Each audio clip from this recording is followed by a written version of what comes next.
Hi, good evening all. I am Dr. Himabindu, consultant obstetrician and gynecologist, Asian Hospitals, Kadapa. Last వీడియోస్లో మనం breast feeding and it's advantages గురించి తెలుసుకున్నాము. ఈ వీడియోలో tips to increase milk production గురించి discuss చేద్దాము. Firstly rooming in అంటే చంటి బిడ్డ ఎప్పుడు తల్లి పక్కన ఉండాలి.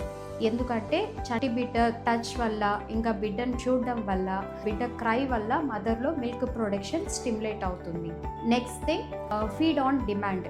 బిడ్డ ఏడ్చిన ప్రతిసారి తల్లి బిడ్డకి పాలు ఇవ్వాల్సి ఉంటుంది. Next proper positioning. రోజుల బిడ్డకి తల్లి కూర్చొని పాలు ఇవ్వడం సేఫ్. అయితే తల్లి కూర్చున్నప్పుడు బ్యాక్ ఒక పిల్లో సపోర్ట్ తీసుకోవాలి. ఇంకా బేబీ నిప్పుల్ ఏరియోలా రెండు టీట్ లాగా ఫామ్ చేసి బేబీ సక్ చేసేలాగా చూడాలి. బేబీ ఓన్లీ నిప్పుల్ని సక్ చేసినప్పుడు నిప్పుల్ క్రాక్స్ ఇంకా చాలా పెయిన్ ఉండే ఛాన్సెస్ ఉంటాయి. సో దట్ ఎఫిషియంట్ ఫీడింగ్ ఉండదు. Adequate hydration. ఫీడింగ్ ఇచ్చే ప్రతిసారి ముందు ఒక పెద్ద గ్లాస్ మంచినీళ్ళు తాగండి. అలాగే ఫీడింగ్ తర్వాత కూడా ఒక పెద్ద గ్లాస్ మంచినీళ్ళు తాగడం అలవాటు చేసుకోండి. Increase night time feeds. చాలామంది నైట్ టైం నిద్ర లేవడానికి ఇబ్బంది అయ్యి బాటిల్ ఫీడింగ్ ఇస్తూ ఉంటారు.